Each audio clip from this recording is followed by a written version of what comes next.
la segunda instancia de iniciativa de ley en el tema electoral le pertenece al Tribunal Supremo, entendiendo de antemano y solo para orientar esa vía democrática, repito, que fue con lo que ustedes arrancan, es de que el Congreso Nacional toma ellos son los que definen la ley, ¿verdad? Ellos son los que definen los cambios. Pero sí, en esa temática de la ley electoral nosotros creemos de que es necesario ampliar. La democracia debe ser una actividad colectiva y además permanente. Se construye democracia con la colectividad. Entonces, ese esquema de lo que hemos denominado, o el eje, o el gran tema de la participación y la educación ciudadana, ¿por qué?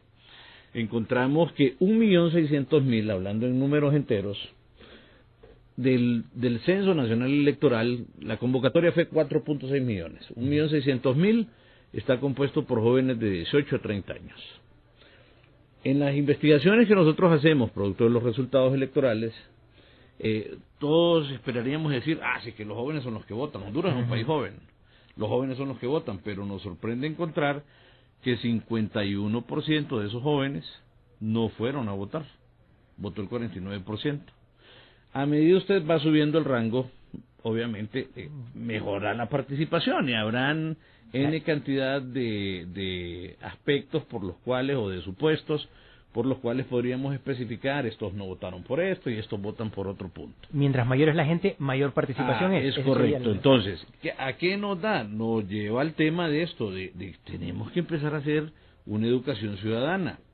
Si nosotros no educamos en ningún aspecto de la vida, podemos esperar cambios consolidados, en ningún tema, en ninguno. Entonces, no es ajeno entonces, de nuevo, el tema de educación ciudadana. Ese es uno de los grandes ejes que se manejan, ese es uno de los grandes temas que estamos llevando. Entonces, el otro aspecto es un compromiso para que la democracia se amplíe, para que la democracia incluso tenga que ver con un fortalecimiento de las instituciones políticas, que en este momento son 5 legalmente inscritas. Y en ese aspecto, pues, se pretende ¿en base a qué? En base a los resultados, sí, pero los resultados parten de una experiencia. ¿Cuál experiencia? La experiencia vivida en el año pasado, ¿verdad?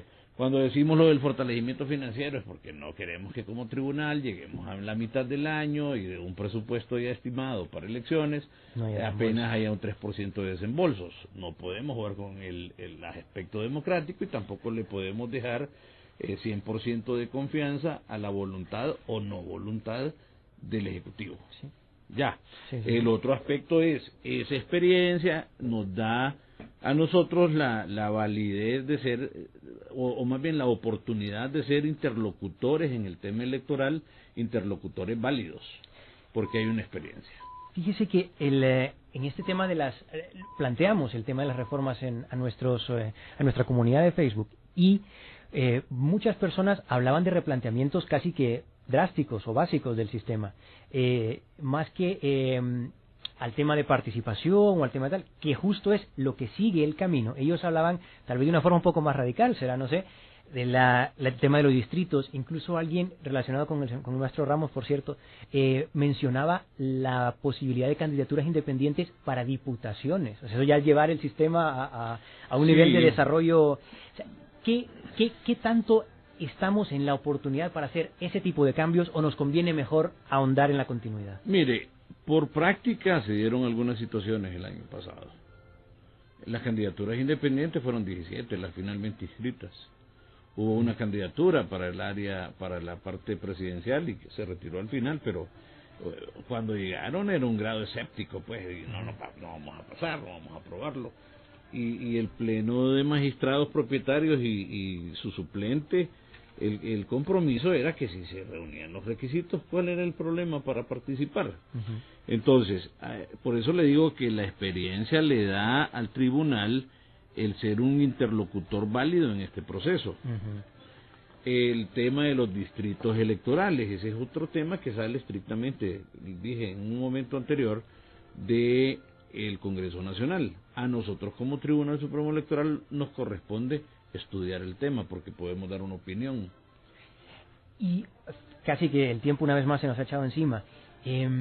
Un tema muy interesante que es precisamente tal vez una de las cosas más importantes, para decir, la ciudadanización de las mesas, la despolitización de la integración. Correcto, ese es un reto como hay muchos retos, ¿verdad? Pero el tribunal está pensando seriamente en el aspecto de la ciudadanización de las mesas. Mire, este es un proceso también, no esperemos que las cosas cambien para el 2013, el 2012 estamos convocando elecciones internas primarias a los partidos y esperamos que bajo cualquier concepto que los partidos, tanto los tradicionales como los menos tradicionales, sean supervisadas por el tribunal, para que verdaderamente sean de forma representativa y tengan legitimidad, todos esos aspectos, todos esos indicadores que tienen que ver con elecciones.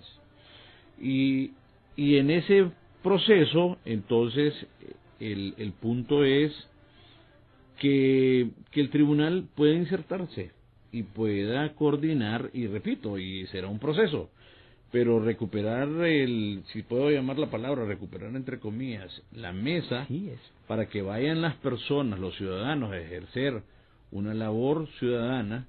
Eso es un reto y eso es un compromiso, ¿verdad? Que hay que pensarlo muy bien. Y yo cierro con esto. Hay muchos temas que ya dejaron de ser opciones. Y le voy a poner uno que ya pasó, pero igual es permanente. Tener elecciones como las que tuvimos en noviembre del 2009 no era una opción, fue una necesidad.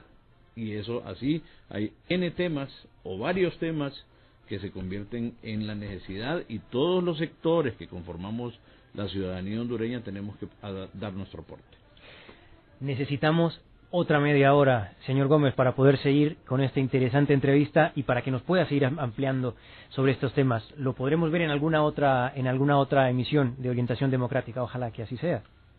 Sí, no hay inconveniente. Le agradecemos mucho su presencia aquí, el tiempo que nos dio también en su despacho para la entrevista, y nos vamos emplazándoles para el próximo martes a las 2:30, y ahora para que sigan en las frecuencias de Radio América. Gracias y buenas tardes, nos oímos.